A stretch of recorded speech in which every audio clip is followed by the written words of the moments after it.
consciously eating. Hello, hello, hello. You already seen the name of the video. You already knew the thumbnail, so you know it's Pro League time. You know there's an Itano, and with the concluded Pro League and the winning team being a Slammers team, Wait, we what was that? all What was that? know. What was that consciously? What was that? I couldn't quite hear you. Can you say it a little bit louder, just for the people at the back? We're off to Well- a great start, I can tell. Okay. Oh, God. Well, with 1 point, after being awarded 9 points due to default wins and no-shows of their opponents from week True. 2, 2 weeks, like week 4 and week 5, they actually gotten the first place by just being 1 point higher than Team Beatflits. Yeah, let's talk about it, Itano. So, what is your Okay, thought on that? So, once upon a midnight dreary, as I spat this week and weary, as we were talking on the Pro League on week 0, I was seeing clearly that Slammer 4 would be beating all the beat flitzes of the world. Listen, I didn't know that the final week would go quite this way. But I called it. I did say that Slammer 4's team, listen, Slammer 4's team, I said, wasn't going to be the strongest number 1, number 2, right? Mm-hmm. Just happened to be the case, it looked like. But, oh man, did the depth actually come through. Now, I will admit, and this kind of puts a bit of a sourness on it, right? I want to give earnest props over here to Team Beatflits because they were in the lead at the end of week 4, right? And basically a cavalcade of calamity had to happen in order for Slammer 4 to win, right? Remember, I can't be too high on this consciously because I said at the end of week 4, listen, my heart says Slammer 4 can still get this, but my head says like, remember, I was so wrong last week. We'll get into this too. But I was like, well, Glaba and Beatflits have to like almost tie each other, and then Square Root has to somehow not pick up a bunch of free points. And if that happens, the timeline could happen, Doctor Strange Infinity War style, so that Slammer 4's team could win. But fortunately, I am Doctor Strange. I've been weird for 9 years. Weird Rat's only been weird for as long as he's had that username. I've been it the whole time I've been here in Little War Games, so I could see it. It's fine. I knew Iron Man was going to sacrifice himself to kill Thanos. Spoilers, by the way. But yeah, I've waxed lyrical on this, so I wasn't. I lost faith in week 4. I really did, but we got there in the end. So what do you have to say about Team Slammer 4 about how the event concluded? Even Well, I'm just happy it's over. That's the first thing. Because Okay. the last 2 or literally 3 weeks, because we had to delay 1 week further, were a bit painful. And I think one lesson Sure. we can learn from it is people lose motivation, and like in general, I think just the interest in it. So I think 4 weeks is what a season should last. So future seasons, if I do any, if I do decide to actually do another Pro League season, it will definitely be 4 Sure. weeks, nothing more. Sure. But even then, I think week 4 already we've seen that there are quite a few no-shows. And also with the rules, I don't know. I think I just overestimate how willing the people are, or the players are, when they sign up for something like Pro League. How willing they are. Like, maybe I'm just a bit optimistic. It's nothing like I don't want to blame anyone. So I It's guess 5 hard. real life. It's 5 hard weeks of play, right? Like you're constantly, for anyone who hasn't been in one of these, you're constantly playing, practicing. Then you have an opponent. Then you're scouting out who that opponent is. You're figuring out what your builds are on that matchup against that person. Ooh, it's someone who's way stronger than you. How are you going to cheese them? Who do you talk to? Like, these are very time invested things. I don't think people quite fully appreciate it, right? Yeah, So- no, it's as I said, I don't want to blame anyone. It's a bit of work, and I mean, real life always can happen. So I'm not Yes. blaming anyone. I'm just a bit, I don't know, disappointed that my optimistic outlook on things, and like in general the players and how they handle things and how their abilities to kind of schedule stuff themselves, that I was a bit wrong. Not in all cases. I mean, the majority of players, like the big vast majority of players, did an awesome job. Okay, let's get that out of Yes. the way. We just have a few bad apples, and it's okay. You have them always. Like every season will have bad apples. It's okay. No shows are completely normal, and that they are expected as well. So it's good, but the conclusion is kind of sour now, or leaves a sour taste. Because yeah, Slammer couldn't. I mean, Slammer is not in the wrong here, or Team Slammer in general is not in the wrong here. They cannot. It's not their fault that there are people and they are not showing up, right? So no, Sure. so it's just that the first place is kind of like, it would have been just nicer if it would have been points gained by playing actually the game. You know what I mean? So Yes. Yes. I'm tracking. I understand. so Yeah. that's I think the yeah, that's the big takeaway for me. To maybe, I don't know, be more strict in the rules, have more default wins in general throughout the season then. But maybe that Okay. will, I don't know, make conclusions not as sour as this time. But in general, I mean, I'm just happy that Team Slammer won. I'm just happy for them because in general I like all team leaders. I like all the players in the season. I'm a bit sorry for Negat that he didn't really I don't know, get the chance to really be the team leader. Not too sure what exactly Team Negat did, what the players did with each other, what the preparations were for them. There's like literally no info on that on my part, so I don't know what they did.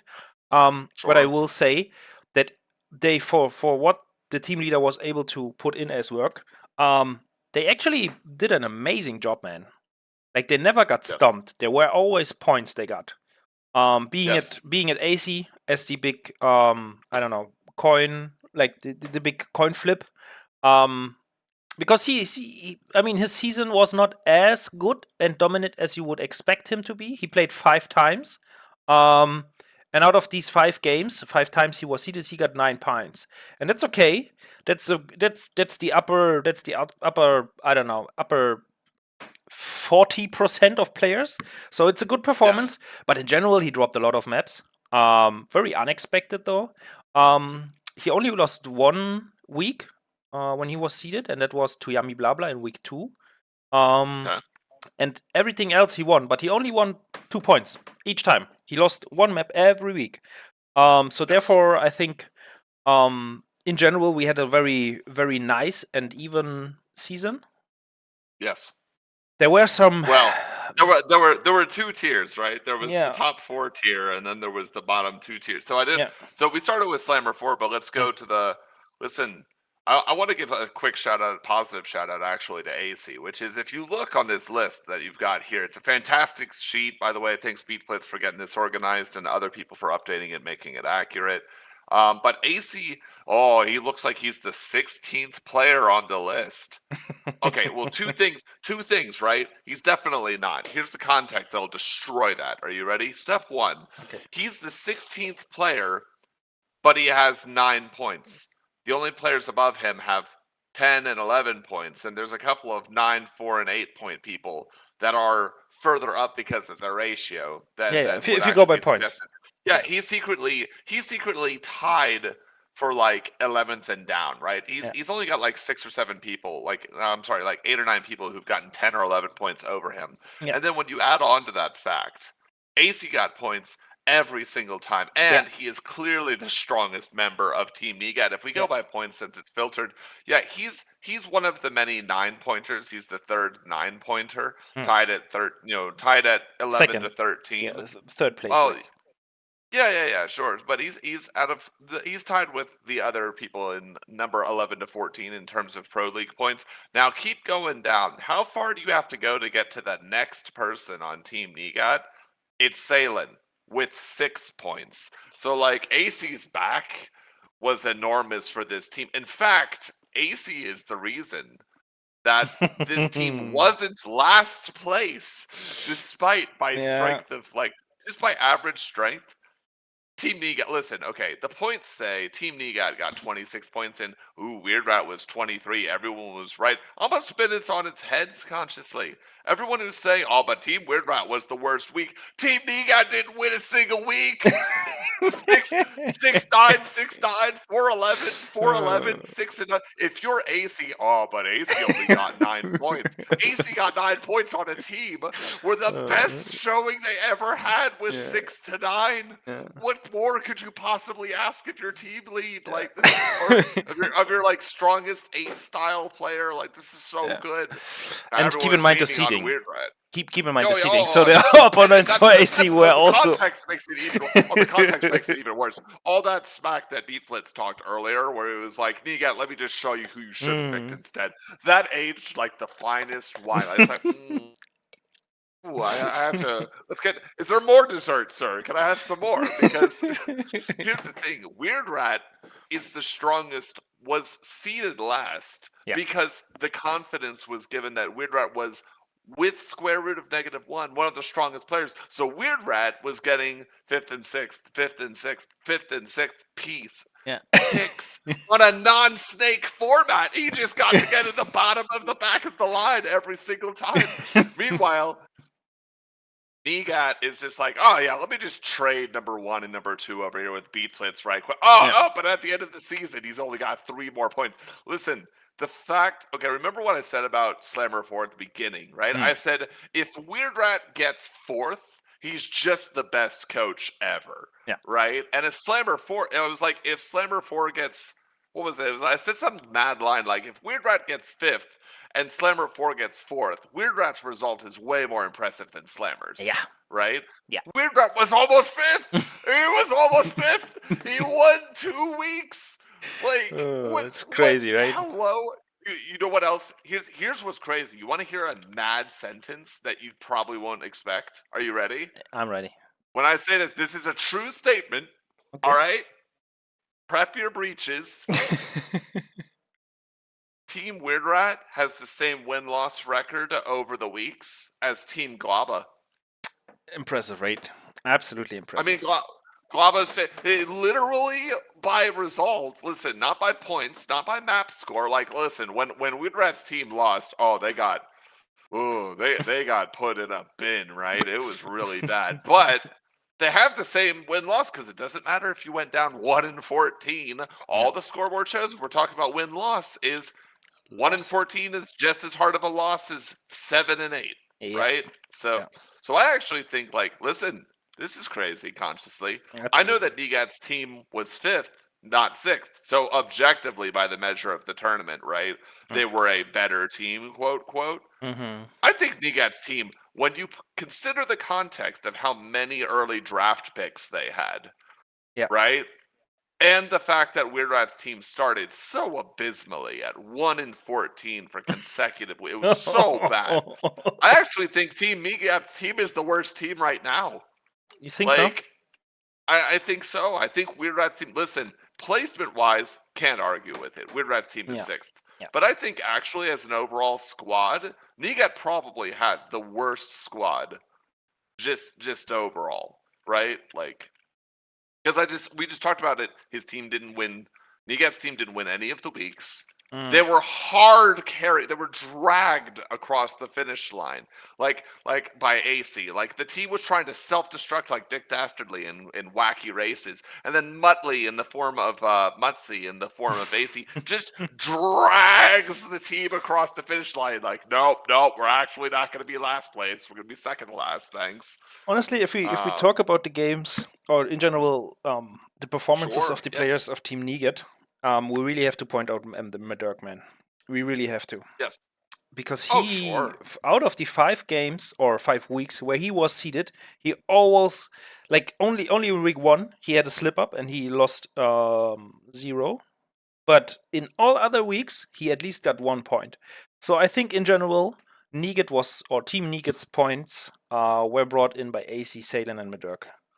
Stevie Nader to some extent as well, but he, I don't know, had only 3 show-ups, and there are only 4 points. So that's not really into, I don't know, it's not much. But if you just combine the points from these three people, from AC, Salen, and Medurk, these all guys together have 20 points. And in total, Team Niget has only 26 points. So 3 out of 6 guys out of Team Niget did like 90 or 80% of the points and the work. So heads up to all the guys in Team Niget, but Medurk, AC, and Salen really showed the lead and really showed up every week. They never got beaten like to almost zero like Team Weird Red, where only Speedy Bowser made it possible to not lose 15-0. So yeah, Sure. really shout Sure. out to Team Niget's top three. I'm not sure if Niget will listen to this, or if he will do this MVP thing, where every team is announcing an MVP or voting an MVP. But I Sure. really hope so, and I can imagine it being Salen or Medurk. AC is too humble, Sure. but maybe AC deserves it. So yeah, we will find out The in the the real problem live for talk. Yeah. yeah, the real problem with Team NIGAT is just if you filter and you sort, who performed over expectation on Team NIGAT, right? Over That's expectation. really That's where only Medurk, I think. That would be yeah, Medurk, yeah, right? right. Like AC actually, listen, again, you can say what you'd like. The man did bring in 9 points over the course of the Yeah, Pro League. Maybe you would have expected some 3 point weeks for him, yeah. but he's got some stiff competition, and that's not nothing to just win some of these games. Like Mhm. the only week that he lost, it's like, okay, he lost to Yummy Blah Blah. To everybody else, he just took it to them. So it's hard to hate on that. It's hard to get too much more, but he didn't like exceed your expectations in that regard, right? Like that's good, but it's not like wow, AC like really jammed it in. Like you were saying, maybe Madurg. I think that's kind of the story of Team Nigat actually. Is that yeah, they didn't they you know what it is? They kind of remind me. It's fitting because they kind of remind me of an anti you were mentioning how their top three got Mhm. so much done, and then everyone else. This kind of reminds me of like an anti-Slammer Four team, Mm. right? Yeah, yeah, It's the yeah. anti-Slammer team because they've got the people who put in good work, like you were saying. You know, AC Sale and Madurg putting in good work, getting consistent points. But where was the big step up, or where was the depth from the bench? It just didn't really happen. But I'm not going to be too unkind because, regardless of my feelings, consciously, there Mhm. was a team that was actually worse by the format than Team Nigat. And well, yeah, we're just gonna have to mention poor Weird Rats team. Man, Weird Red, what a story. A very sad story in the beginning, and then like a roller Yes, coaster. You think, okay, now it's getting up. Now it's getting up. In week three, the big awakening for Team Weird Red. A lot of points were gotten versus Team Niget. They actually beaten them to two digits, like 11-4. Um, and yeah, Team Weird Red really used a lot of wild cards and stuff, but they took it home. They took it home. They only had Elbato versus AC, which was a very one-sided affair, of course. But yeah, I mean, I don't know, they even won week four, the week after, by setting Elbato versus Lily B, and Lily B was a no-show. But still, the rest of the games, like Speedy Bowser winning versus Zelos, really well played, really good. Jossum showing up versus JN, there were moments to win it, but he didn't quite manage to do so. Mafrian obviously getting stomped on by Yummy. I don't blame them. And Weird Red showing up as a show as a team lead and kind of getting in the points versus Lava. Like no slip up, no nothing, straight to business, 7-8. So second week in a row, and they won. And now in week five, with the I think the hardest opponent for Team Weird Red, versus Team yes, Slammer, and yeah, there was just no chance, man. There was just no chance. I think Elbato could have won versus Guy in Chat. There were some moments where it were possible, and also with your end getting huge kudos to him. He got a point versus Guinness, and also I think the whole affair could have went 2-0 to Weird Red if he would have performed differently versus Slimmer. I think he was a bit yes, surprised by Slimmer's skill, because everyone was like, "Yeah, Slimmer is not playing. He's inactive. Whatever." But sure. yada yada. 3 games later, he's winning versus Weird Red and 2-1 to him. So yeah, really a bit unfortunate season, I would say, for Weird Red. But hey, who won week season two? It was weird, so it's okay to lose one season. There you go. So it's okay. Also, why did he have a placement this bad? Is because so this is where I'm going to be it's going to sound unkind, Hmm. right? But when you consider that Weird Rat was considered like the second strongest player among the team leads, Hmm.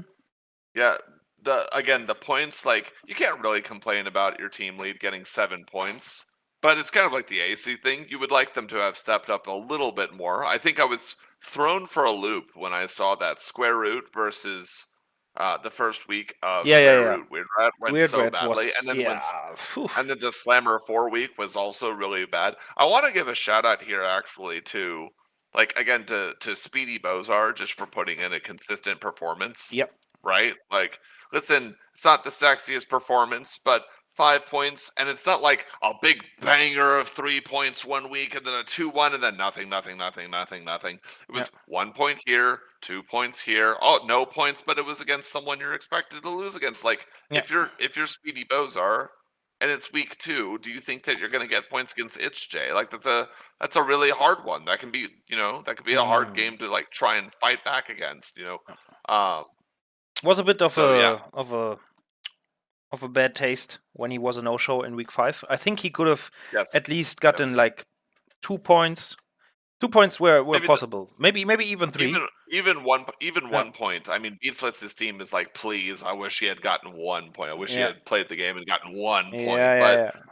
yeah, yeah. Being a no-show So, is but like with giving Slammer the win. This really, like, if just he and B Sherm would have gotten to agree on a day and a date and on a time, that would have been just so awesome. I mean, the match was already hyped up. Everyone was looking out to it because it was yes, so important.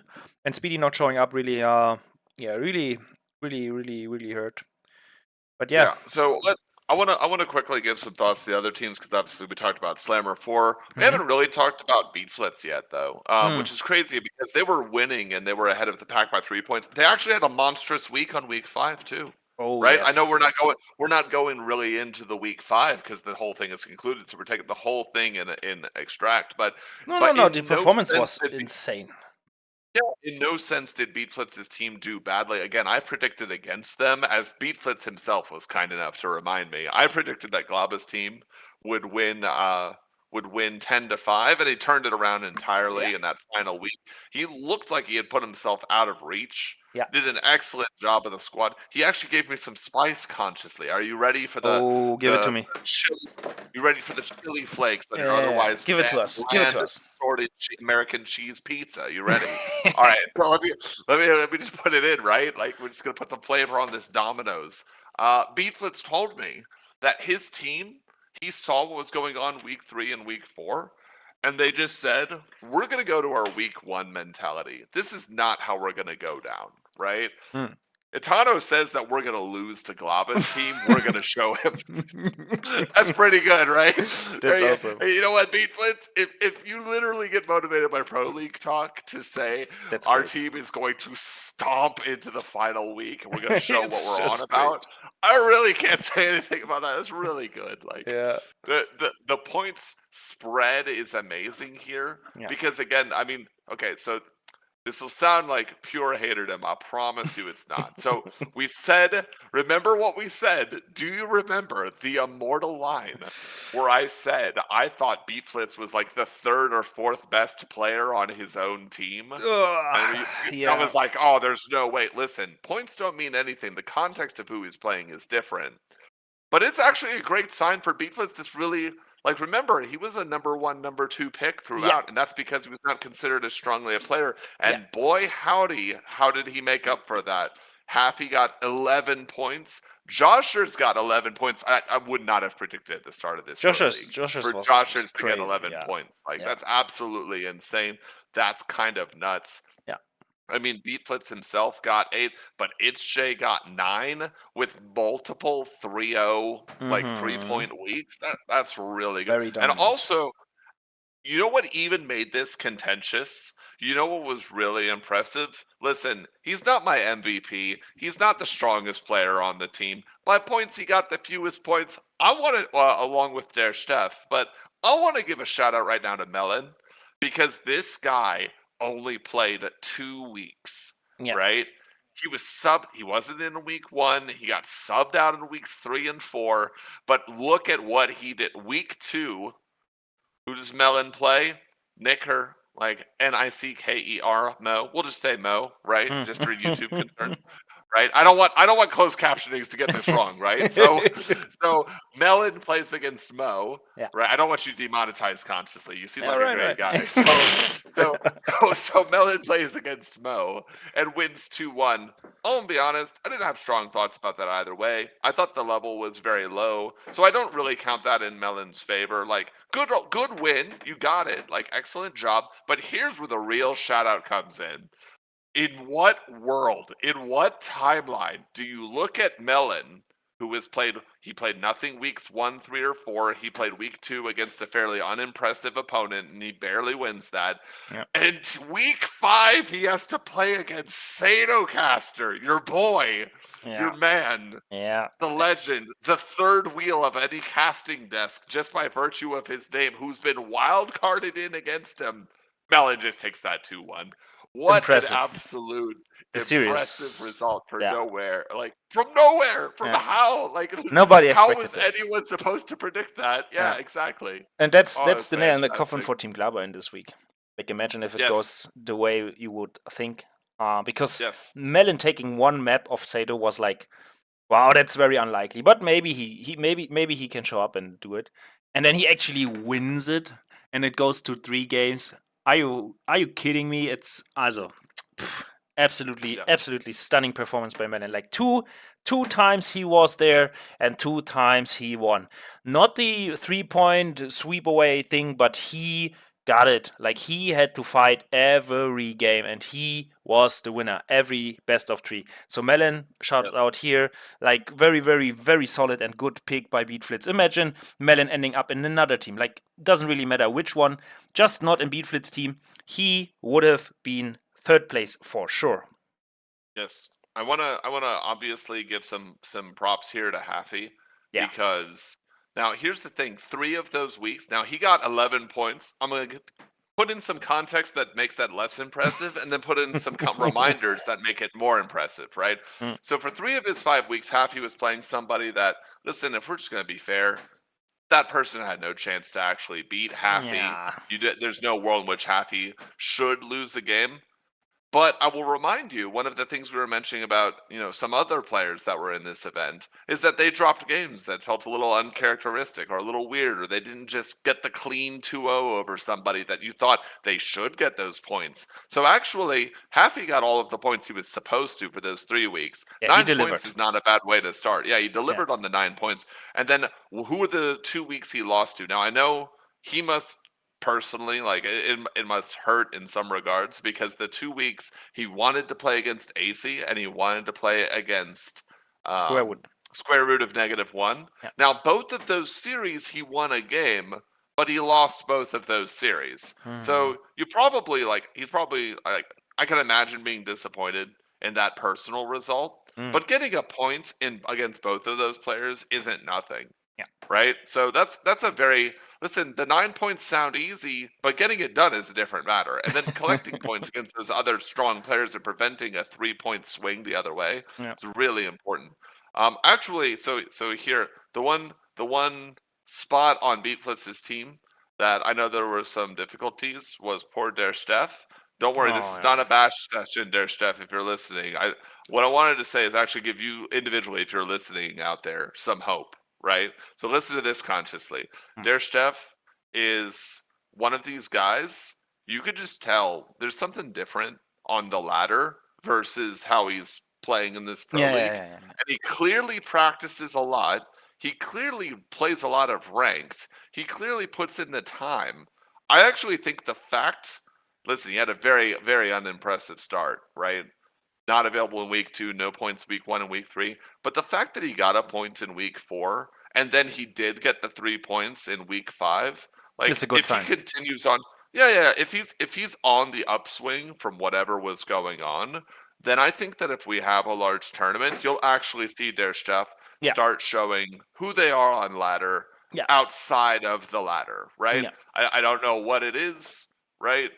It could be like enemy preparation, it could be builds, it could be nerves, it could be like the anticipation. I don't know what it is, Mm. but this sign of getting 3 points at the end, I'm not going to say he's cracked it and that it's all over, but he did get 3 points against Zelos, who I Yeah. don't really think, like, I don't even know if their Steph should be favored to go 2-0 in two separate ladder games against Zelos. Yeah. To do it in a series is an entirely different matter, especially when they started on Stream Junction, Yeah. this fairly well known, fairly well explored, Very big. long game map. Yeah. Yeah, exactly. So I actually think that that's a good sign for him going forward. Like, Yeah. he's probably the person that, listen, he might start, if we have some other events or tournaments or show matches or something like that, Mm. hopefully he continues this trend and just picks it up from there. I would really like to see that actually come through for him.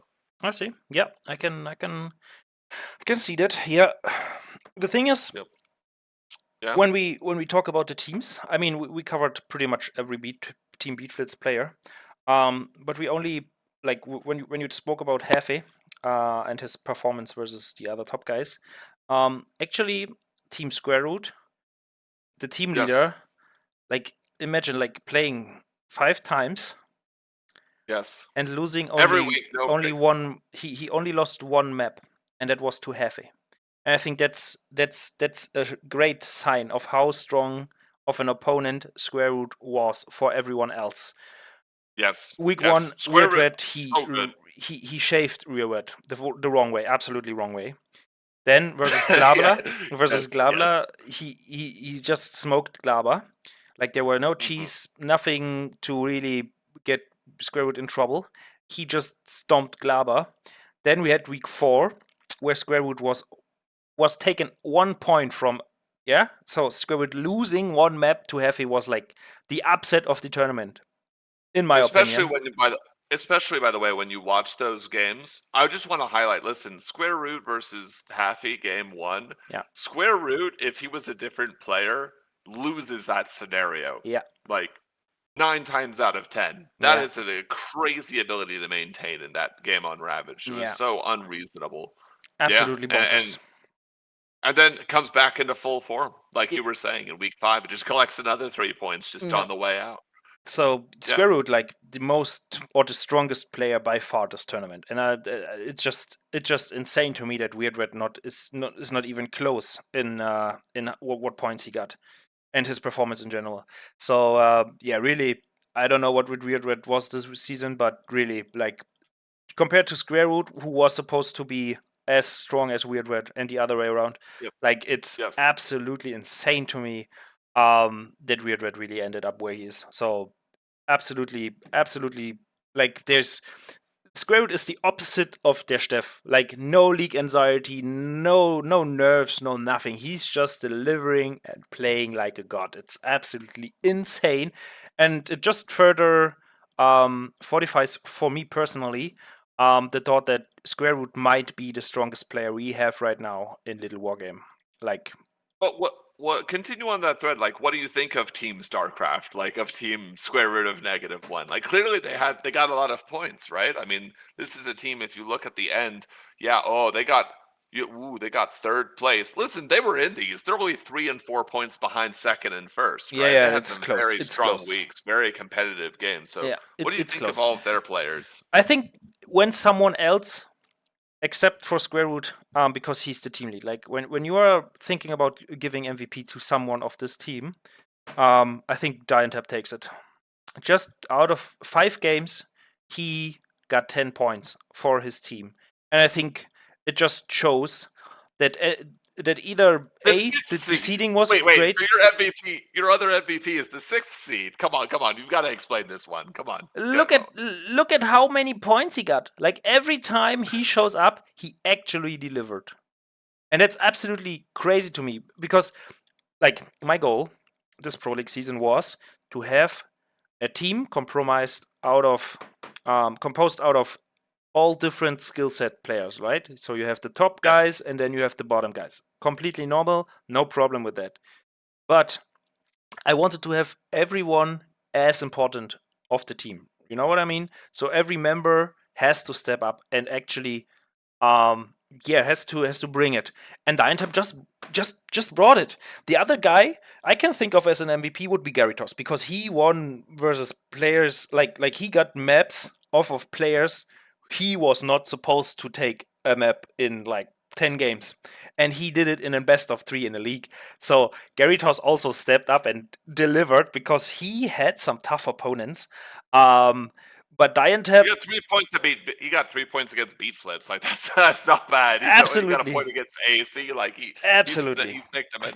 yeah, No, no, crazy. Diantip's crazy. Diantip's crazy. Like in terms of okay, so in terms of like most overperformance, Diantep might have the craziest overperformance of any player, which you don't expect to go to the 6th seed to Yeah, go look for your crazy overperformance. But yeah.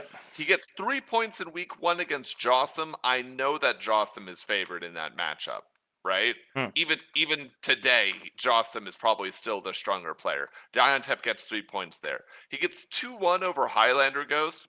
Rank doesn't suggest that Diantep gets any points that week either, but okay.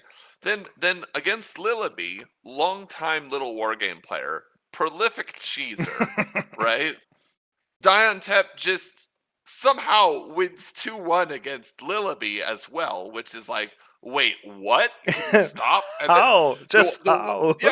how? Like what? And then oh, okay. Diantep has to fight Itch-J. Are we really thinking that Diantep is gonna 2-0 Yeah, or no. even 1-2 Itch-J? Like Itch-J was wild carded in. This is something I want to praise about Beatflits. We'll get to the wild card use this Mm. event later, but Beatflits has Itch-J against Diantep. Listen, if Diantep had gotten a point there, it's literally a miracle on Yeah, ice. Like, yeah, that's like the American 4th of July and the firework pops and it yeah. says buy this lotto ticket. And it has a number after it. You're like, huh, interesting.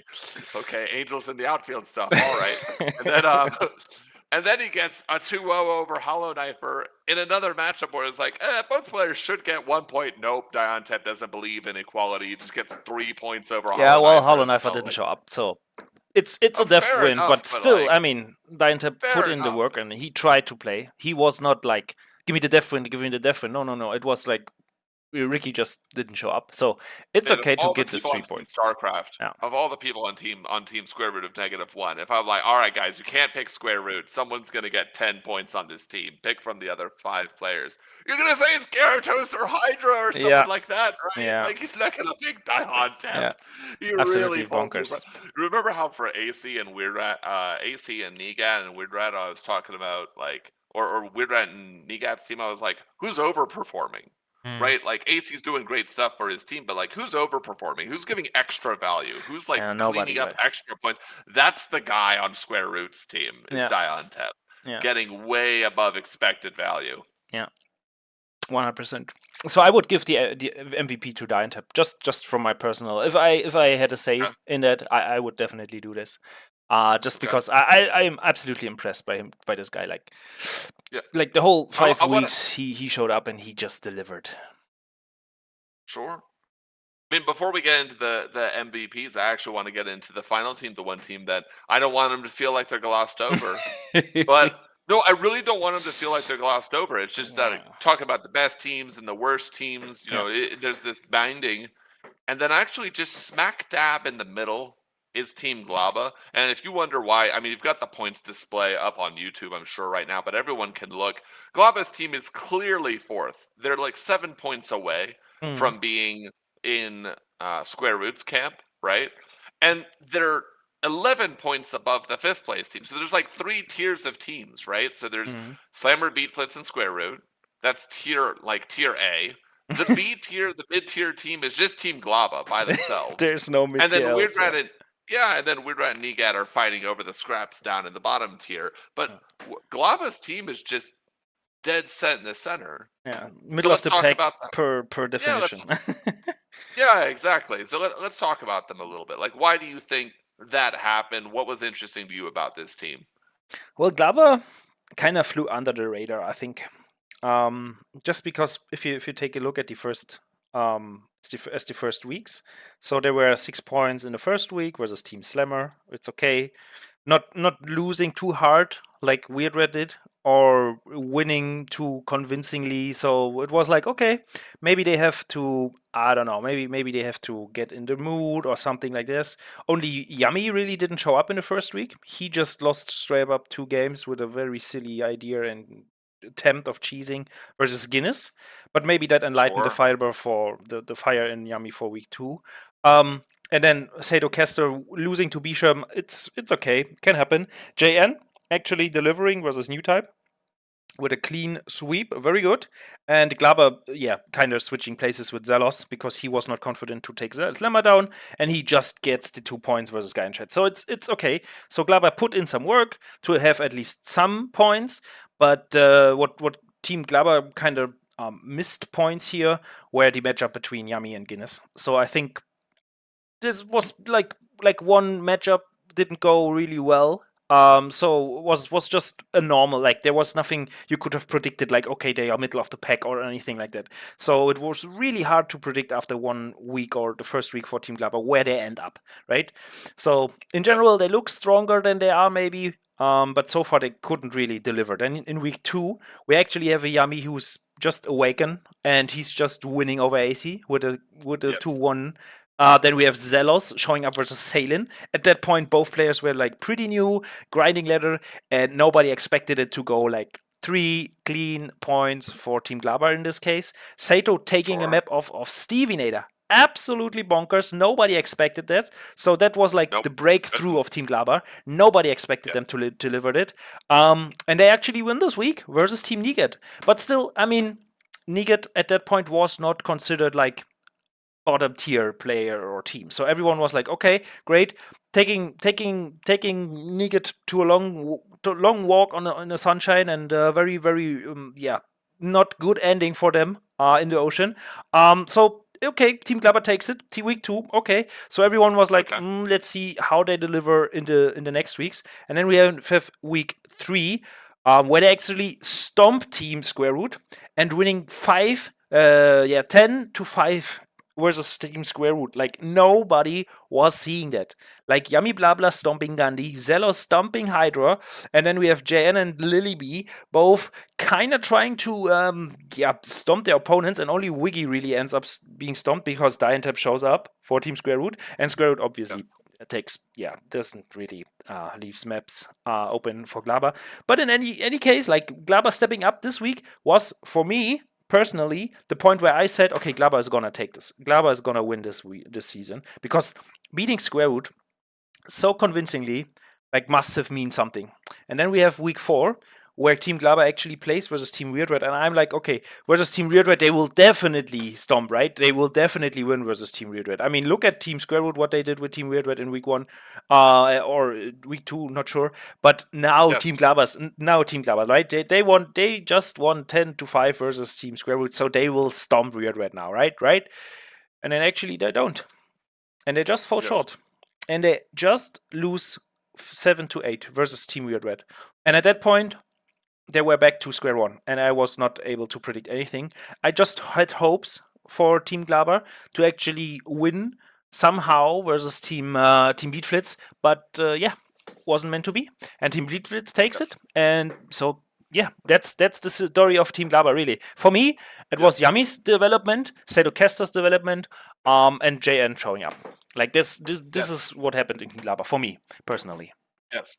So when I look at Team Glaba, actually, this will sound like I'm being harsh on them, but this is where they should have ended up, right? Not that I predicted them to end up this way, Mm, but if you look, they were Glaba is considered the third, the fourth of the 6 team leads in terms of strength, and mm, their picks were of number 3 and number 4 respectively throughout the entire drafting period, and they got fourth. It's like you can't really complain about the no, choices that were made here. I think that Yummy Blabla he hits high and then he hits low. Like losing the points against Guinness early yeah, really hurts, yeah, but getting the win over AC is good. Getting the win over Matthew N, okay, there's some potential that things get weird there, but Yummy did what that thing was is that we were praising before, where it's like he just won. Well, he's kind of somewhere between, in my estimation, what happened with Haffy and what happened with AC. I'm not saying yeah. that's where his skill level is. What I'm saying is there were some weeks he lost, and you're like, how did you not just clean 3 points this? And then there were other wins where it's like,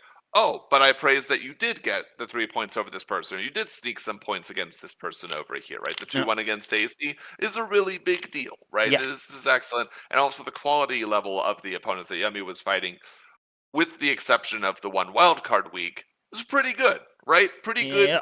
opponent density and just getting the work done where it needed to. I think not getting it done against Guinness, I think that might have been a bit of I'm coming back into a little war game and who is this person, LOL. Yeah. And I think actually Team Globla is really feeling that they could have won those points, because think about Oh it, yeah. if they win that week, then the things look a lot shakier going into week 5 for everybody else. Yeah. And then JN actually, nothing really to say here. I mean, he's got that quality that I praise of, you look at the names, should JN win against this person? They should. Okay, cleanly stomps that person. The one week that JN did badly was and got points was week 2, and that's against Madurg. And that can happen. You know what I mean? Like these are people who are close to each other on the ladder. A 2-1 is respectable. You would Yeah. have liked it to have gone your way, but getting a point there isn't bad. Yeah. In week Nothing to 5, I say there. mean, he Week 5, was. Yeah. you're up against Haffy. Like Yeah. you don't expect, again. Like if here's the thing: if Jay had gotten a point against Haffy in week 5, it would have been a diss to Haffy and an amazing round of props to JN. Right? It would have like 100%. Yeah. completely swapped the narrative for Yeah. both of them. Yeah. The problem that I have is that really like the bottom half in points never really had a chance to do better. Poor Glaba. Like, look, Glaba's a team lead, and who is he facing off against? He beats the people he's supposed to beat, right? Mm. He beats Beatflitz 2-1. You'd have maybe liked him to win 2-0, Yep. given that he's the 4th and Beatflitz is considered, one of the worst. Yep. But it's fine. They're close enough in terms of the rankings. Like, again, remember, guys, the pick order of the event was decided based on the relative strength of these team leaders going out of the $500 Praise Hearthstone tournament, right? Mm. So this is fine. 2-1 is fine. And then, getting the 3 points, and you look who he lost to. Oh, you lost to people you're supposed to. They can't really fault Glaba for who he's playing against. Like, the other team leads are just stronger. Yeah. Also, as I've constantly emphasized, he's busy.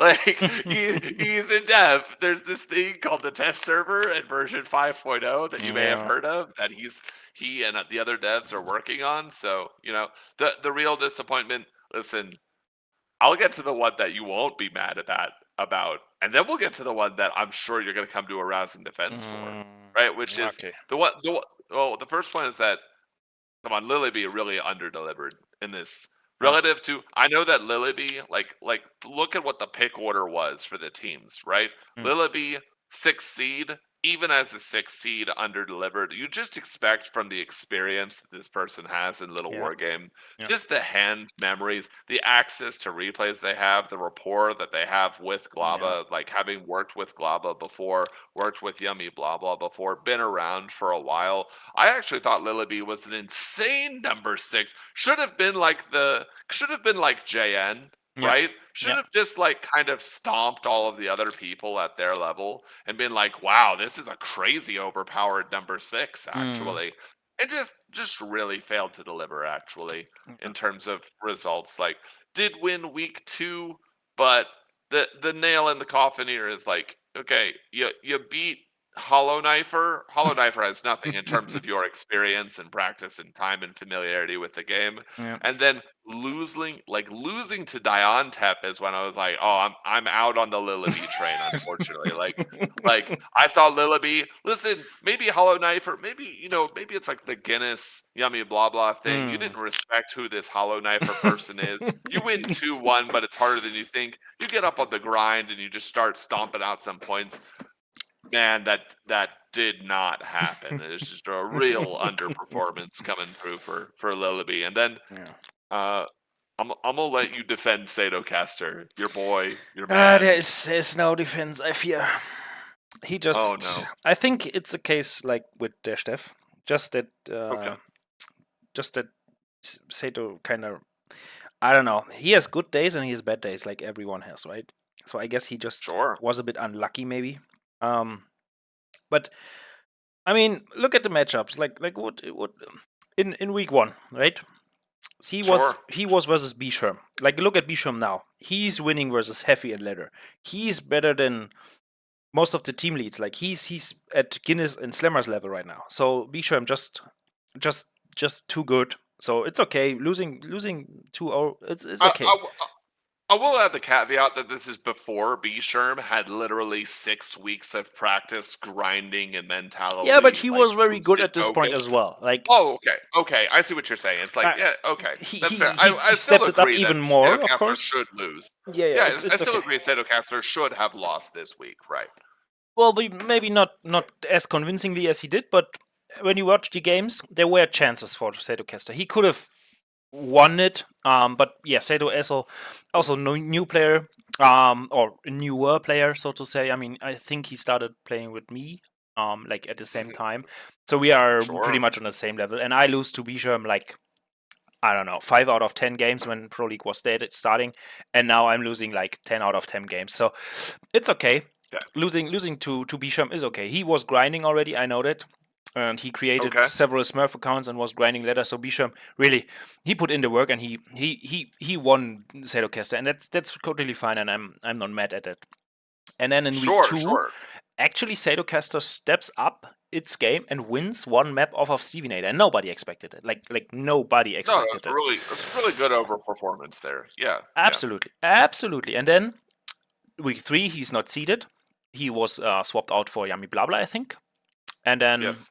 in week four, he was also swapped out.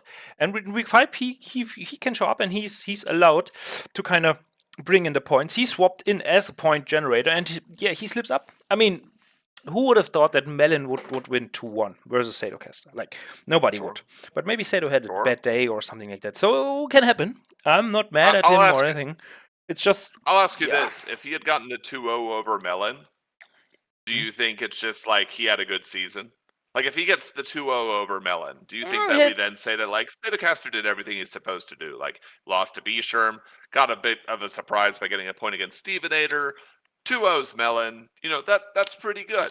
Do you think the narrative changes and we just say that like he did what he's supposed to do? yeah, he did his job. Okay. But also, you have to think about the preparation, like the Mastermind Mm, Beatflitz is doing. Like, he was in there with all the guys. Every one of Team Beatflitz was actually spectator in this series, so everyone was hyping Melon up, giving him tips, preparing him for this match. So everyone was really cheering on Melon. And I think in Team Glabber, you just had not even close as something like that as his team spirit. So yeah, I'm not blaming Sato. It can sure. happen, and Madden is not a bad player or anything. And Sato, yeah, sometimes you have good days, sometimes you have bad days, and the games were actually very close. So heads up to Melon. I think he still got a point, which is okay because I think losing, like imagine Sato losing 2-0, and we had a tie, and we would have a tied place first place, a tied first place, and then we would have taken a look at the maps, and then Beatrice would have won. So I think, yeah, I think he did his job really, even though Okay. not delivering the 3 points here in week five. Sure. Sure. I mean, even if with an overperformance, right? It's not like the whole thing Mm. depends on him getting three Yeah, yeah, points yeah. instead of one on that end thing. Like if he had gotten 3 points, guess what? Team Glombo would still be a middle tier, Mm-hmm. solid number 4 seed, right? Like Yeah. I think actually that just shows that. I want to talk about the team leads now, actually, because I'll Mm. I'll open up with this. So the final thought, just because by result it's the least interesting. I'll just say that Glaba did what he was supposed to do for drafting, right? Yeah, He yeah. drafted a solid middle of the pack team because he had solid number 3 and number 4 picks throughout. He had some big ups and some big downs. It was perfectly fine. Yeah. I want to get into the team leads though, which is if we look at how the teams drafted, right? Mhm. Who do you think like did well, did badly? It's not just as easy as who had the most points at the end, right? Well, it's pretty damn hard, honestly, to draft Okay. players, especially because um, when the Pro League drafting was happening, we actually had players who were all very close to each other when it comes to skill, I think.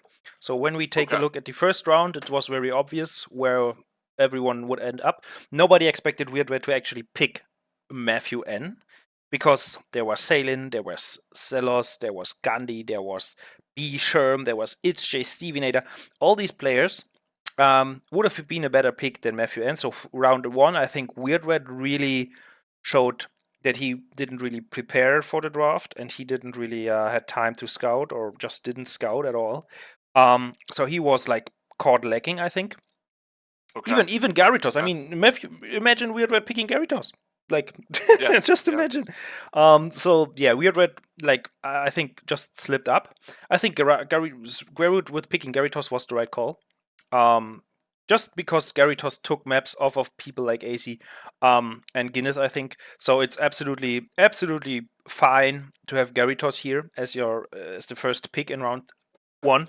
And then in round two, we actually have two picks where I think that Team Beatflitz actually, or Beatflitz in general, couldn't really blame Nigat for picking Salen because the Steff pick was just not paying off. Like, okay, he had some anxiety stuff and only showed up in like week 4 and 5, but before that he didn't really deliver anything. So Beatflitz here, like for me, losing this draft by picking their Steff and having like, I don't know, maybe a personal relationship, maybe some more contact with this player or something like that. Maybe he saw some potential. I don't know. But picking Steff, I think, is the wrong call here for Beatflitz. If we take a look at Stevie Nader, Itch.J, B-Sherm, Gandhi, like Guyan Shed, Zelos, all these guys were still in it. And Beatflitz chose their Steff out of them. And then Glaber, I think picking Zelos is the right call. Maybe Itch.J would have been better, but it's okay. If they think they are so great, okay.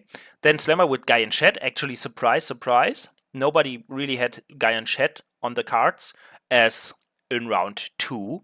But this guy actually showed up and did good. Alberto for Weird Red, again, Weird Red just showing there's not, I don't know, he didn't really do any research on the player and stuff. And Squirrel just picking Gandhi is a solid pick. So I think in general in round 2 maybe Beatflitz and yeah, I don't know, maybe Weird Red slipping up here with bad picks. Okay. Okay. And yeah, in round 3 I think finally Itch.J and Stevie Nader getting picked, but Negat preferring Stevie Nader over Itch.J is actually might actually be a mistake. Not sure about that. And then Glabak picking Sado Kester. I mean, now when the week was concluded and the Pro League season was concluded, I think Bisher and Speedy Boza and Hydra would have been better picks, and Joshers obviously Okay. would have been better Okay. picks than Sato. Maybe even Jan. Sure. But yeah, I Who mean, who do you think, like, just at a quick glance rather than like week by week, if you just like overall look, do you think that Team Nigat did a good job for their draft?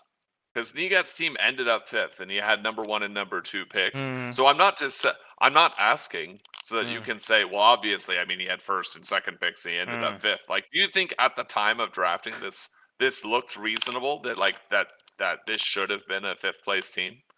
no. With AC and Salen looked very strong in the beginning.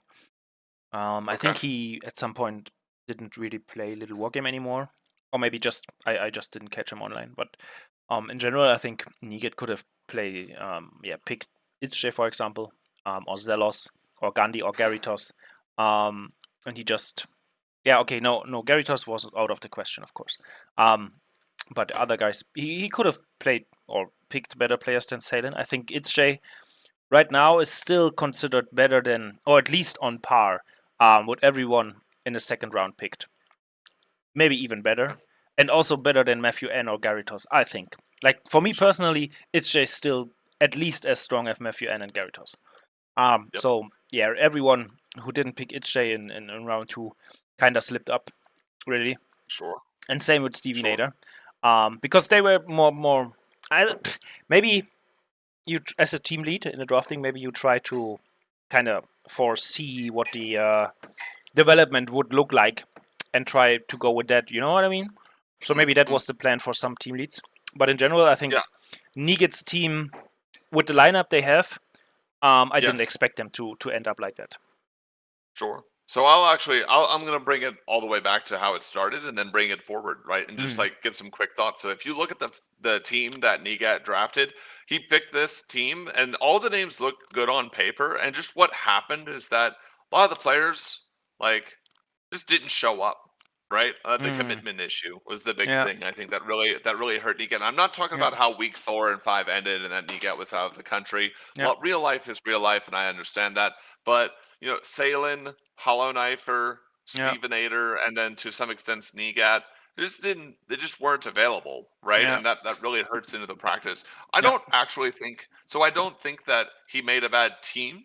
I think that the commitment though was a bit of a question for Negat's team as it ended up. I don't think you could have known that at the time. Yeah. Yeah. If we look at Beatflitz's team, this is team practice Yeah. is actually I think Yeah. the story you have to pick. Now, here's the thing. Team Beatflitz, he didn't do a good job. He didn't do a bad job. I actually think, listen, knowing that he had second and first round picks and that Mm. his team ended up second, barely getting eked out, I actually think that Team Beatflitz's team still overperformed relative to the names, Yeah. right? Yeah. I still think but when you have Haffy practices a lot, Der Steff practices a lot, It's J cues into anybody, and I think the revelation of this tournament has actually been for Team Beatflitz was Joshers. Yeah. Just Josh's 100%. ability to grind, to practice, to put in games. I think he did an excellent job. So this became team practice, Mm. right?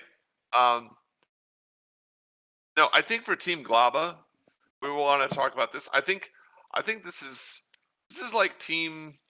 I Team old we school. joked that it was yeah, it's team old school, right? And the thing is that we joked about it was team workshop den cheese, but it's not entirely that, right? It's like okay, Glava, did as well as he was supposed to do. Mm. Can't ask for more than that. Yummy over. I think this was an excellent pickup in Yummy, right? Just Yeah. veteran Wiles Yeah. ability to get some points against some key people.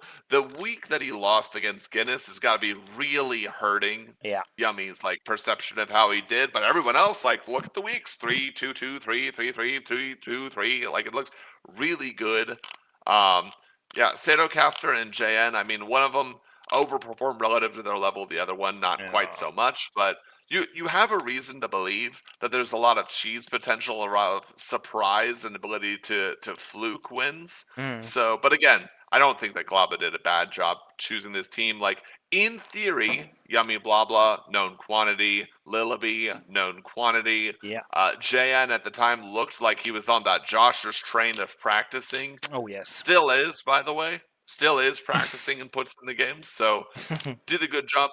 But if the narrative of Team Beatflitz is team hard work, I think the Slammer 4 team, I mean they won, right? Is just team overperformance because the top 4 on the team, you wouldn't expect them to do badly, but you wouldn't expect them to win some of the weeks that they did. Yeah. I think the Slammer 4's team just had the most wins that should not happen here and there. I almost called him Team 9-6. Remember that? Because there's no matter what. Oh, so how did Slammer's team do? Do you even need to Yeah. look at the score? Yeah. Let's go over to the table really They won quickly. 4 out of 5 weeks. It's absolutely bonkers. I mean, look at Team Slammer 4, right? Like for a while it was 9-6, 9-6, 6-9, and just at the very end they managed to win strongly against Team Negat. Again, commitment issues, and then strongly over Team Weird Rat. Who, Yeah. again, don't worry, we'll get to what I think of Team Weird Rat, and then Team Weird Rat. Listen, someone in the Pro League said it earlier. I think it was Beatflitz. It's Yeah. just missing a tier of players, dude. Like here's the thing: none of these players are bad. They're just fighting the most horrible mismatches ever. Like, Yeah. why is El Barto like why is Jossum fighting JN, Joshers, Madurg, and New Type? Why are you doing that to my boy Jossum?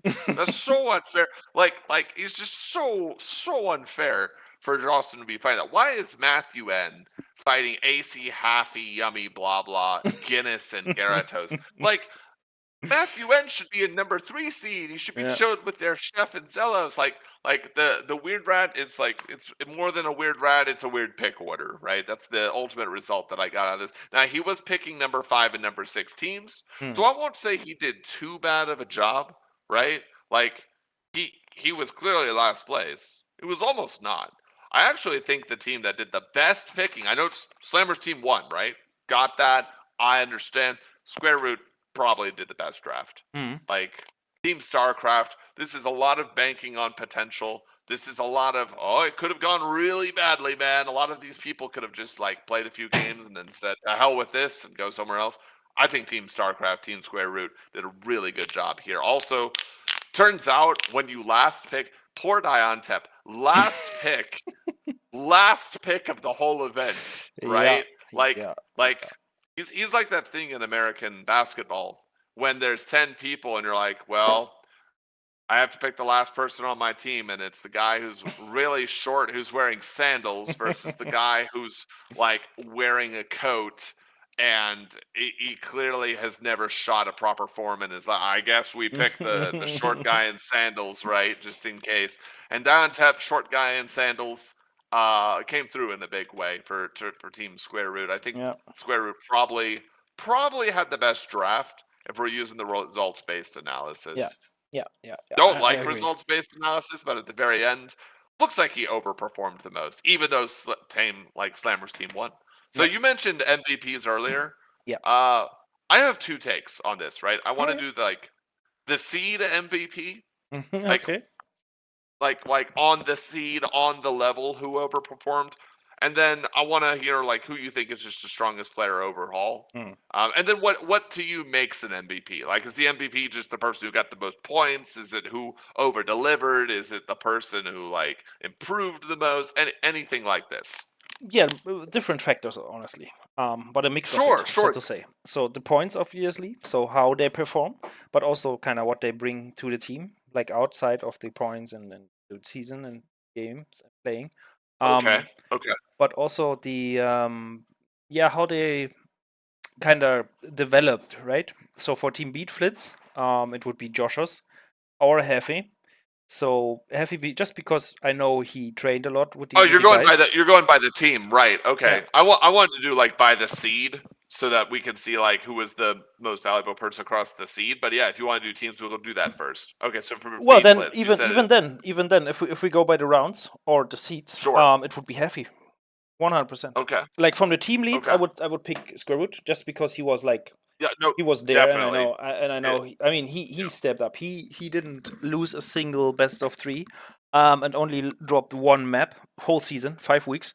Although he was only in it 4 times, but still, Square Root is like from the team leads the MVP, I would say. Um, then we have like, because he also put in the work, like he was analyzing replays and chatting a lot with the players and made them help them preparations and stuff.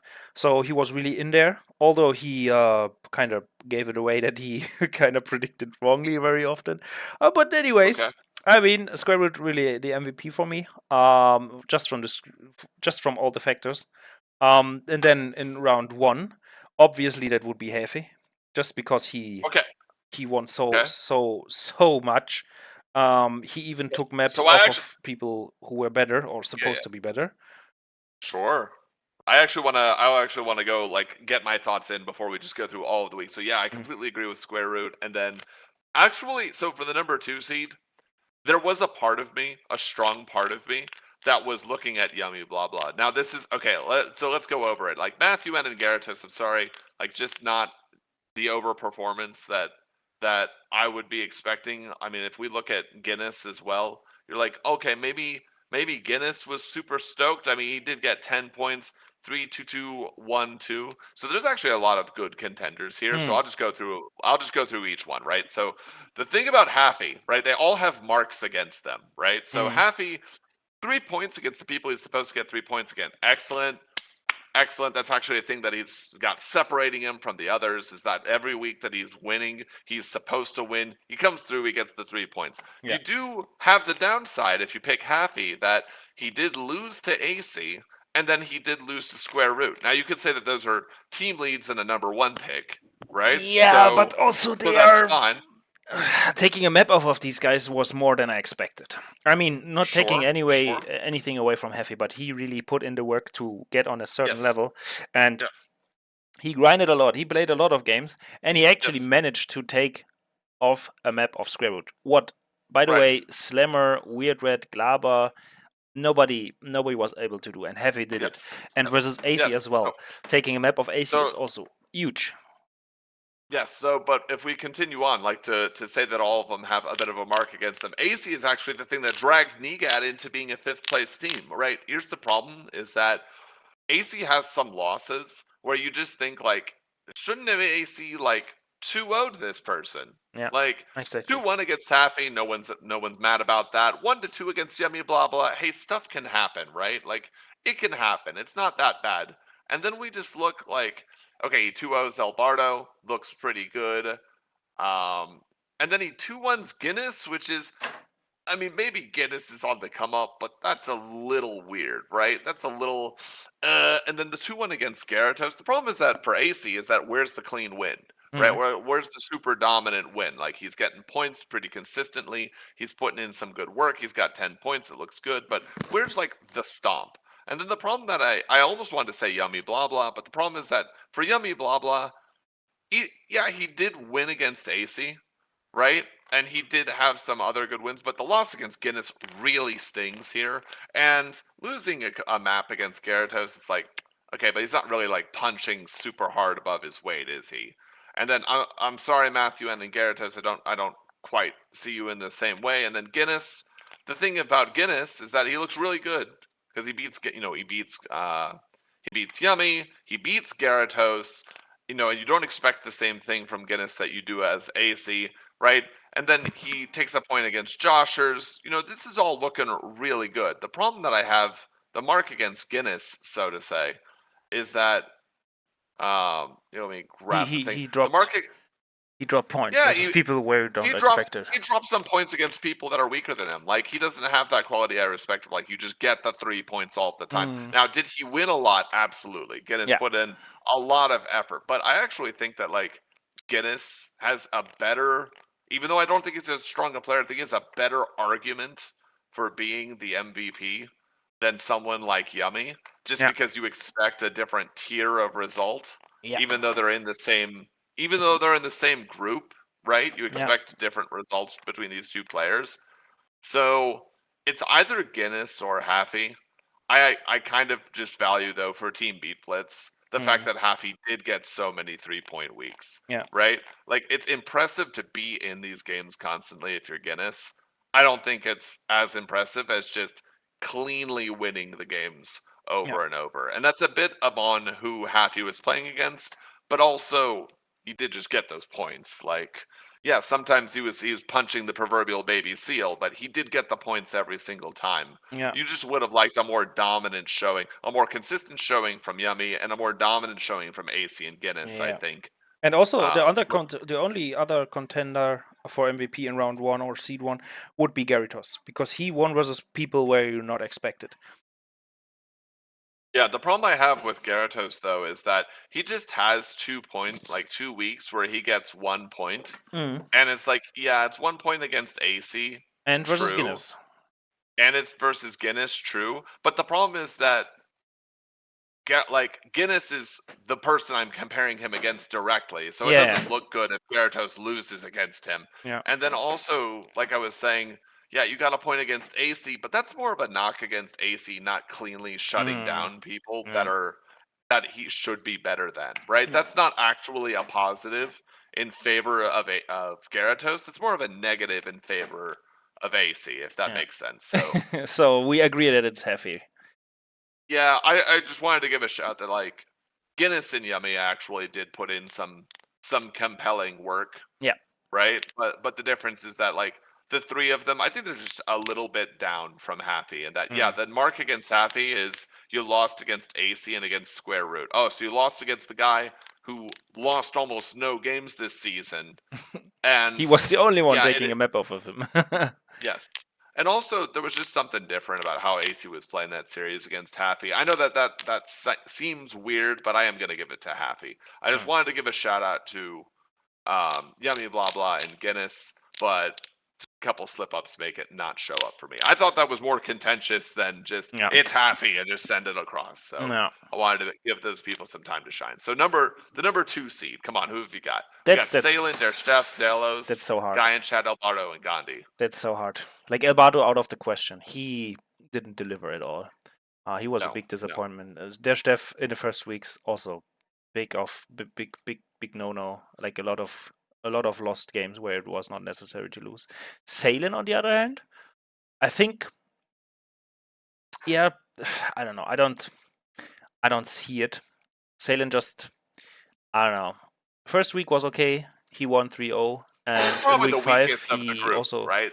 yeah, This is like the weakest of the groups in terms of like who stands above the rest. Because my MVP is more who is the person who is just consistently the most on top. Well, yeah, it's not consistency. It's who achieved the most, yeah, and then what does that achievement look like relative to expectation, right? yeah. So, but for this one, I'm with you. It's like, is it Zelos?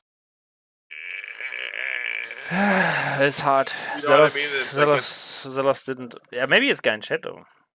I think it has to be a guy in chat because if you look, poor guy in chat had like some matchups they're just never supposed to win. Like, is guy in chat supposed to beat a wild card subbed in Glaba? I don't No, think so. no, Like, is guy in chat supposed to be able to beat Gandhi? And you're like, I don't think so. nope. That's hard because Gandhi is the other like one of the other potential people Mm. here, Yeah. right? But then if you take a look at Gandhi, he only had 2 weeks where he did really well. Like Yeah, weeks 3, 4, and 5, Gandhi, yeah, he loses to Yummy, but they're both wild carded, so it's supposed to be yeah, possible. yeah. He loses to Joshers when he's being wild carded in to deal with Oof, that was Joshers, rough. Yeah. right? He loses to Salen. Has Salen really been like? Nope. Is Salen someone you think is an MVP for this Mm, seed? No, probably not. So nope. I guess it's Guy in yeah, I chat, think man. Actually, I like, look guess at it him. has to be a Three guy in points in chat. 3 weeks. Like, he Yeah. was, of course, the first 2 weeks were rough, but in week 3, he wins versus Der Steff 2-0, actually. Nobody expected that, and I think I would still not expect it. Versus Hollow-Knife, okay, he No. gets the full win, but he was wild-carded in, and he would definitely get it anyways. And week 5, we have him versus... Where is he? Albardo. Albardo, yeah. He's against Albardo. Yeah. Actually, if you take a look at the seed where Albardo is and where Guy in Chat is, I think Guy in Chat delivered 2-0. Yeah, Games I were mean close though, but he stepped up, so he's definitely a MVP in seed 3, I think. the only mark against him is Gandhi, who otherwise, like, I'm sorry, Gandhi, you had 2 weeks where you did really well. And then the problem is that you just are against a bunch of people. If you're listening, you're just against a bunch of people that I think you should be able to beat. Like, I think you should be able to at least get a point against Salen. I think that Gandhi should have, like, at least he's wild carded in against Joshers. He should be 2-0ing him. He Yeah. should be taking Joshers the cleaners. If you're getting subbed in like that, you need to actually be winning. Yeah. Getting wild card and then not having value on the wild card is really bad. So Yeah. yeah, I guess it's guy in chat. I wouldn't have. This is a pretty weak comparative field, though. I don't think guy in chat is like way above the level of other people No. here. Definitely not. No. Okay.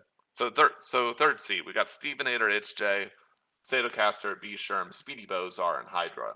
Yeah, it has to be Bisham or HJ, right?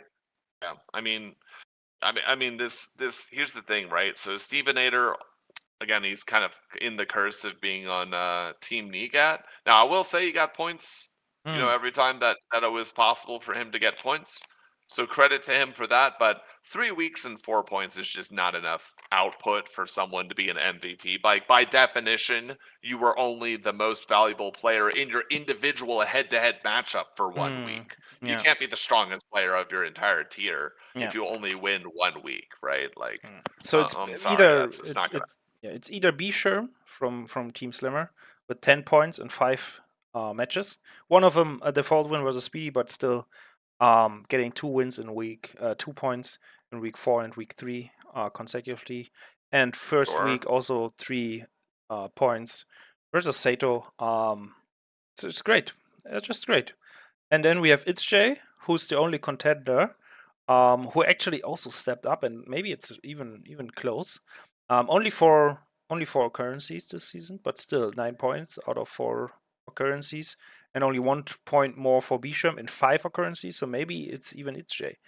Yeah, that's a So possibility. yeah, and ItzJ actually stepped up. I mean, clean sweeps in week 2 and week 4. Okay, 1 lost best of 3, but only with 1 point. I mean, he only got 1 point in there, but still a point. Sure. And he won versus Steven Hader in week 1, so I think Itch is a strong contender. So it's really between Bisham and Itch for me, but I think I would give it actually to Bisham just because Yes. he was not expected to deliver like that, and Itch was like expected to deliver like that. Well, the thing is too is that I don't like the combat math of they're both contenders and then one Mm. player won, so we know who's actually the best. To Mm. me, it's actually though that B Sherm and ItchJ, they're facing off against the same tier of Yeah. players. They're subbed in against the same number of people that it shouldn't be possible to win against, Yeah. right? And then B Sherm does beat ItchJ and is as dominant against the other like maybe Speedy Bozar is like a contender or a spoiler or Mm. some difficulty right over here takes him out as well, right? Mm.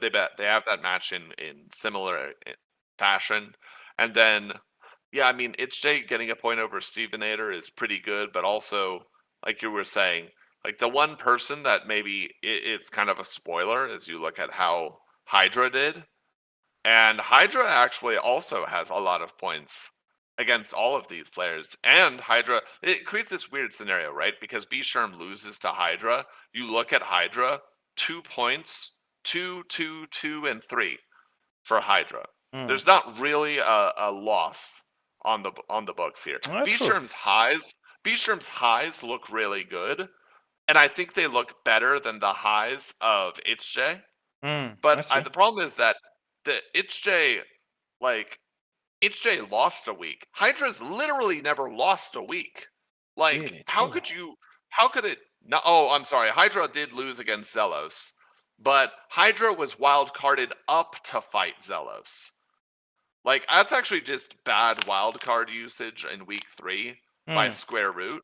Unless Mm. something was happening behind the scenes where it wasn't happening, like where it wasn't going to happen. I'm Like, not aware of where is anything. Zelos?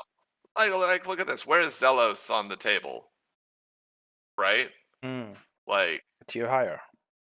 yeah, and he gets wild carded in, and that's the one area that we say that Hydra can't get MVP because he Mm. was wild carded up to fight an extra seed, and that's the only week he loses, and Yeah. he just wins every other week. I think it's got to be Hydra. He All literally right. beats everybody else that he's up against, Yeah. and I then he agree. also and then the one person he loses against, he's supposed to lose against. So it's Yeah. like, you know what, Hydra, you get this one. Yeah. You Yeah. get this one. Yeah. We give it Hydra. This is okay. So Yep. we Yep. actually are around 4 picks now. So seed Yes. 5. So one little thing there. There's the name Neo Emil. This guy was a no-show in week 1 and Okay. kind of didn't show up for games. So we had to substitute it with Wiggy, who Okay. was interested in playing and got added to Team Square Root. Wiggy, I know he wasn't really playing much. I think he had only 2 weeks appearances or something like that. And was not really successful, but I know he enjoyed playing, even though he was not very successful. So keep that in mind if we take a look at this. But I think it's Yeah. pretty obviously Josh's OJN. The problem is I don't actually even see how Joshers could be a contender. Like, Really? oh, I'm sorry, Ron. No, no, no. I was looking at the wrong. I was looking at the wrong name. I'm sorry. So here's the thing. It's the like they literally both get 3 points pretty consistently. Mm. That's something that I really value. We talked Mm. about that, right? Is that like the value is really important here to me. So we actually have to look at where they lost. So if we take a look, Joshers who does Joshers lose to? Guinness, who is way too strong to fight and is actually taken, And he took a takes the 2-0 map. over Yummy Yeah, Blah yeah, yeah. Blah and got a point over AC. And And Josh's takes Joshers the map. manages to get a win, Yeah, right? he So takes the that's not map. a bad thing. It's Oh, and absolutely. I just mentioned who is the other person Joshers has to fight in? A subbed in Yummy Blah Blah. So Joshers actually holds the gate Yeah, against Guinness coming down to take his points for Slammer 4's team yeah, and Yummy Blah Blah taking his points for Globus team.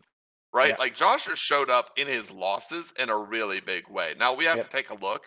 Like, do you think JN showed up in a really big way against his losses?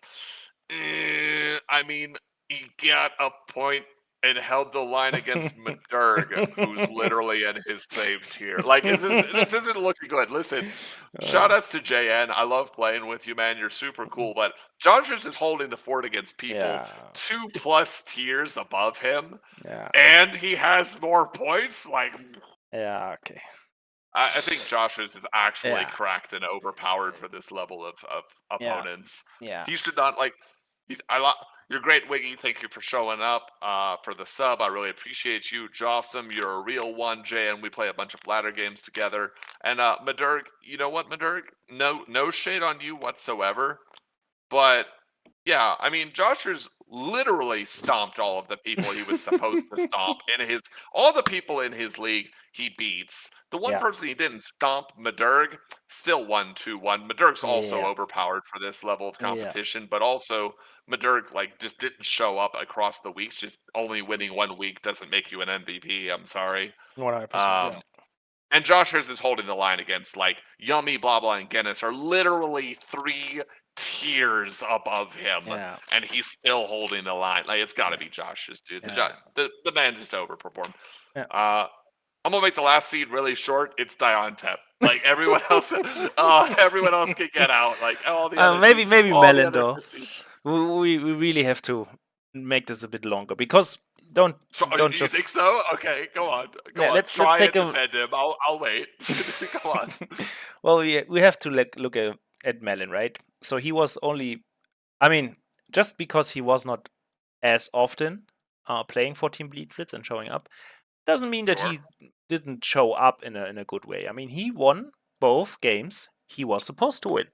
And I think that's something we have to consider. I mean, Diontep just was way better. But yeah, Melon was there too. So no, let's not forget about Melon. So Listen, this is the part consciously where I'm not telling you that your points is horrible and wrong and that Melon was a shit tier player in comparison. But this is the part where I tell you that your point is horrible and wrong and Melon is a shit tier player in Melon comparison. actually won versus Sato Caster. Come on, in week 5. Listen, man, you don't want to make the comparison with Sanocaster. Okay. That's not the big win you think it. Like, listen, I'm sure they're great people, but in the context of Pro League, Yeah, that's okay. not the big W that you're trying to make it out to be. Okay. Like, man, Okay. Melon won against Sanocaster. I mean, listen, the guy who has 2 points over the whole thing. Like, listen, I know he's your boy. You gotta rep your boy. I understand when the fight breaks out. You got to have the brass knuckles in case he gets hit from behind with the bat. I know, but it's Diontep, and it's not even close. The dude has 10 points. He was the last pick, Yeah, right? it's Well, absolutely second crazy, to right? last pick. Wiggy was actually such a last pick that Wiggy wasn't initially picked, Yeah. right? And came in as a sub. And shout outs to Wiggy for doing that. But as the literal last pick that no one knew anything about, to be like square roots, like I'm gonna pick him because he's last. I don't know anything about him. Come on, man, we're gonna make some magic Well, happen. actually, And then he managed to do it. Yeah, Look at him.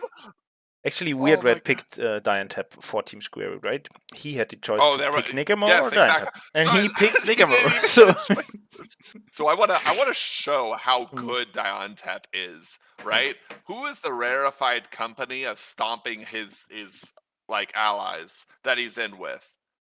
Guinness, B Sherm, Slammer 4, AC, JN, Yummy Blah Blah. These are all the people that have as many points as Diontep. And Diontep was the last pick! The last pick! Are you serious? What an insane advantage. Like, look at how many points Diontep picked up. Now, okay, if Diontep was literally any other number 6 seed, he just gets like 5 points or 6 points over the course of the Pro League. Yep. Guess what happens if he doesn't get those like 11 or 10 points or whatever he gets? You just look at Square Root's team. They go from being 44 to being down in the Glaba tier and just solid mid tier. Like Diontep stepped up majorly. He's just the clear MVP for the final seed. So all right. Overall MVP. Go for it. Square Root, Heavy, Guy in Chat, B-Sherm, Josh's, Diontep. That's the all stars team. Like if I could, Okay, if I could replay this series, this season, I would pick these players in the draft. I would I would pick I would pick Square Root, Happy, although I think that like Guinness is also a good shout Mm. here. Guy in chat, Hydra, Joshers, and Dion Tep. Mm. Yeah. Now here's the thing. I'm gonna be really boring. To me, the strength of opponent and how well you do really matters. Yeah, of course. Like, so I actually think it has to be. It's not even a pro league pick. It's just Square Root was the strongest player and won against everyone you could have ever asked him to Yeah. win against, and was the most dominant player Yeah. to a ridiculous margin. Yeah. Right. So like, to me, Square Root is the MVP. I know that's boring saying like, oh, the strongest player was also the MVP, but it's like, I'm not going to take away from what he accomplished. Like, Yeah. he could have not accomplished that, right? Like, but the MVP to me isn't the most improved, the most wins over replacement, or most like added extra value. It's just the person who was the most valuable. And Yeah. clearly, if you look at the points that he brought, who was the competition for Square Root? Just in, listen, I hate one metric analysis, but just in terms of points, the only people that Square Root can really be compared against is Haffy and Joshers, and there's a difference between both of them. And when I say this difference consciously, it's just going to make it obvious that it's Square Root. Are you ready Yeah. for this? Let's go. Square Root has 11 points. Haffy and Joshers have 11 points. Haffy and Joshers were also the people of their tier, just like Square Root is the person of his tier. Here's the difference that stomps the shit out of this comparison. Are you ready? Give it to me. Haffy and Joshers played 5 weeks. Square Root only played 4. So Absolutely. Square Crazy. literally played one less week than both of Yeah. these players. He never used a wild card on himself to go grab points against people. And when it wasn't his turn to show up, he literally just let his crew take care of it in week 2. And Yeah. without Square Root showing up, he didn't even use a wild card in week 2. Yeah. And his And he team still actually got it asked, done. and he asked for the strongest opponent of the opponent team always. Like he asked for Heavy, he Yes. asked for AC. So he Yes. asked for it. So And it's not like this is bad management. They ended this series, they ended the Pro League with no wild cards, and Square Root never put himself in to be the person who would get this. I actually argue that he probably should have. Some of his wild card usage throughout this event has been really yeah, suspiciously yeah, off. Like, I think he should have made himself play every single week, because then he could have had 14 points. At the very least, he could have had 13 points, and then there's no question. So yeah, I think the only knock against Square Root is that as a team lead, his wild card usage was yeah. But pretty bad. player, As an like, individual player, yeah, like, okay, then put Beat Flitz or someone, put Slammer 4 or Beat Flitz in charge of the wild cards, I guess, and then just make Square Root part of their team. yeah, He's just clearly the most valuable player, right? Like yeah. I agree. I think everyone else gets a good shout. I'm all for people getting, that's why I wanted to do the seed comparison. I wanted to say like all these people were pretty good. Here's where the team leads did well, but I will not shirk on who was the best player of this pro league. It Yeah, is Square Root of -1. He's yeah, in a class of his own. It's yeah, literally impossible, like his name, to put anyone else in the conversation. yeah. I hope that Heavy, with a bit more grinding, maybe half a year, can really, I don't know, be a strong contender for this. Because right now, I think Heavy is in a good way. Just as a player, to really, I don't know, be a strong contender for top 3 players, and maybe make that top 4 with Weird Red, Square Root, and AC. But I think Weird Red is kind of, I don't know if he's playing less or if it's just because I've seen him lose a lot. Maybe it's because of Pro League. I don't know. Maybe it's just my opinion from my experience. But I think in general, we have another top 3 right now, and that's Square Root on top. And then very closely, but behind, is Heavy and AC. And then a bit behind that is Weird Red. And then we have Slimmer and Guinness and Glaba and who else, all following along. But Square Root is kind of in the top spot right now. He's the top dog of a little war game. He's the gatekeeper. He's the goat. Like, no question asked. Yep, Slammer 4 stops people from ascending to his level and beyond, and Square Root stops all of us from seeing what the top of that mountain looks like. Yeah. It's a really good place to be. Yeah. But with that, I don't really have. I guess we could talk about wild cards really quickly, and then we can do like Yeah, there are some actually kind some of wrap left. up. Yeah. Yep. So let's talk about it. That was kind of one of the unique aspects of this format, were the wild cards. Yeah, in general, you think you think it was good, like all in Yeah, all. yeah. I like the way that the wild cards were brought up. I think there were some teams that definitely used them a bit better than others. Mhm. I mean, if we want to talk about Beat Flitz's team, like they didn't end up winning, but they were 1 point away from winning. Yeah. And there was almost a mercenary level of usage of these wild cards, by the way, Yeah. by Yeah. Team Beat Flitz. Yeah. Like the only time it didn't pay off was Der Chef versus Hydra in Yeah. week 4. Yeah. Outside of that, it's just solid. It's just good wild card use. Just sending it to go grab the points from this opponent here and this opponent there. Like Mhm. if we want to look at who else maybe used them well, I mean you would almost say Team Glaba, but again they sent down Yummy Blah Blah and he lost a point against Joshers, and then week Yeah. 1 they did double wild card and they only got 3 points. I know they Mhm. put Zealous in against Slammer 4. Maybe Glaba thought he had no chance against Slammer. That's entirely possible, but Yeah. you know it.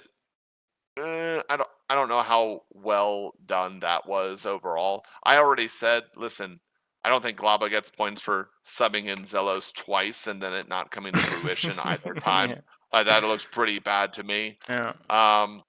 So, and then if you look outside of that, like I said, I think Square Root's usage of the wild Yeah, cards was wasn't a that little optimal. suspicious. Yeah. It was a little kind of busted. It was a little weird. Like I don't much like it. I'll be honest with you. But what about Weird Red's wildcard usages? I think he did a great job in week 3, and I think also in week 4 he did some. Where, yeah, he got what he wanted out of the wildcards, I think. Yes, I think so. This is a weird one where the one time that you can say it like went positively or the one team that did, I think, a little bit above average. I don't think anyone really nailed the wild card usage. I mean, I think it's Beatflits who did the most Yeah, yeah, because yeah. they just had the most times where they collected the easy 3 points and went well. Yeah. Slammer actually didn't do that terrible of a job. It's Yeah. like a 50-50, right? On Slammers. Yeah, you subbed in B Sherm against Speedy Bozar, so you got a wild card for a wild card and the 3 points. That looks pretty good. You've got the guy in chat against Hollow Knifer for 3 points. I can praise that. But then you sent down New Type and Guinness against Haffy and Joshers, and it's like, that didn't go. That didn't go too well that week. Yeah. But I think the one who really like did it well. I don't even really want to praise Weird Rats because I think that there was a lot of wildcard usage to fix how dire the team straights were. Yeah. Right, like He had not you're enough just not wildcards, you dealing think? with.